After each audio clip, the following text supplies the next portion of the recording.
جو فیصلہ ہے اس میں کیا آگے کچھ ہو سکتا ہے, کیا معاملات ہوں گے, حکومت کے پاس کتنے آپشنز بچ چکے ہیں, یا واقعی میں ابھی سب کے اجلاس شروع ہو چکے ہیں, الیکشن کمیشن کا بھی اجلاس ہے, حکومت کا بھی اجلاس چل رہا ہے وزیر اعظم صاحب کی زیر صدارت میں, اور عمران خان صاحب کی زیر صدارت میں بھی اجلاس شروع ہوگا, تو تمام چیزوں پر بات کریں گے. جمیل, فیصلے پر آپ کے کومنٹس.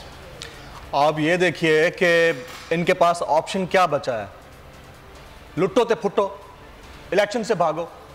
ابھی یہ کیا فرما رہے تھے اعظم نذیر طارق صاحب, ملک کے وفاقی وزیر برائے قانون, کہہ رہے ہیں کہ یہ 4-3 کا فیصلہ ہے, یعنی جس بینچ کو توڑنے کے لیے ان کی محترمہ موصوف نے جلسوں کے اندر معزز ججز کے بینرز اور ان کے پلیکارڈز دکھا کر کہا کہ ان کو بینچ سے الگ ہو جانا چاہیے, وہ 2 الگ ہوئے, اس کے بعد 2 اور الگ ہوئے, ان کو کاؤنٹ کر لیا گیا ہے. یعنی یہ کہہ رہے ہیں کہ 4-3 سے یہ لوگ جیت چکے ہیں اور اس کے اوپر اب یہ جانا چاہ رہے ہیں ہائی کورٹ کے اندر.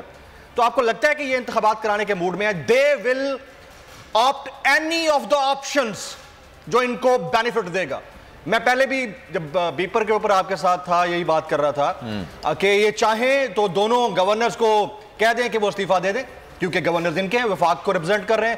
الیکشن کمیشن آف پاکستان کا جو چیف الیکشن کمشنر ہے وہ سرکاری عہدیدار ہے, وہ چاہے تو کمیشن توڑ دیں اور وہ کمیشن سے الگ ہو جائیں, تو پھر بھی انتخابات لیٹ ہو. توہین عدالت تو ہوگی, لیکن اس ملک کے اندر اپلیکیبل ہے کہاں لا پہ ہو, یہ بھی تو دیکھیں نا. ایک دفعہ تو نہیں ہوئی توہین عدالت, کتنی دفعہ ہوئی, بارہا ہوئی. ایک شخص ہے جو کہ ملک کے اندر ہیومن رائٹس وائلیشن کے اوپر بات کرتا ہے, اور ایک خاتون جج سے متعلق چند ریمارکس دیتے ہیں جس کی وجہ سے ان کو کورٹ میں پیش ہونا پڑتا ہے, پرسنلی پریزنٹ ہو کر معافی مانگنی پڑتی ہے. اور ایک محترمہ ہے جن کے پاس کوئی آئینی عہدہ نہیں ہے, جن کے پاس کوئی قانونی عہدہ نہیں ہے, ان کے چچا ملک کے وزیر اعظم والد صاحب 50 روپے کے اسٹامپ پیپر کے اوپر ملک سے باہر بیٹھے ہیں. وہ محترمہ جلسے میں لہرا کر 2 ججز کے پلیکارڈ دکھاتی ہیں اور ان کے اوپر جو جی میں آتا ہے بات کرتی ہیں.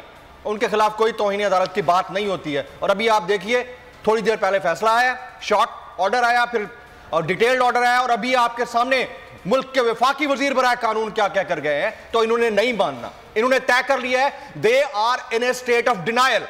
اور جب کوئی شخص state of denial میں ہو نا تو اس کو آپ جتنا چاہیں, کیونکہ سر پھرے ہو چکے ہیں, پاگل ہو چکے ہیں, دماغ خراب ہو چکا ہے, ان کو عوام سے کچھ لینا دینا نہیں ہے, سروکار نہیں ہے. 67 روپیز 67 روپے پیٹرول کی قیمت میں اضافہ کر کے 5 روپے نیچے کر کے کہتے ہیں ہم نے ریلیف دے دیا ہے. یہ وہ لوگ ہیں, یہ کاروباری لوگ ہیں, they are business minded people.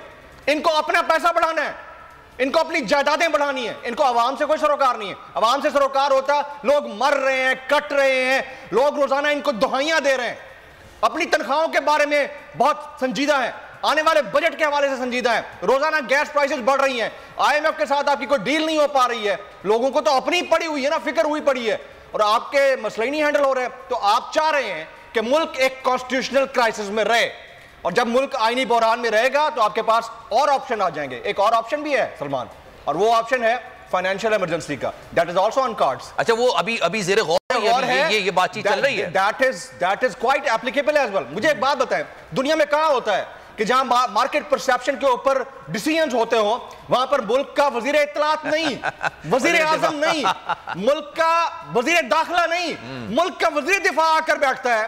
وزیر دفاع جو کبھی ماؤتھ نہیں کھولتا اپنا, وہ آ کر بیٹھتا ہے اور کہتا ہے کہ جی ہم ڈیفالٹ ہو نہیں رہے, ہم ڈیفالٹ ہو گئے.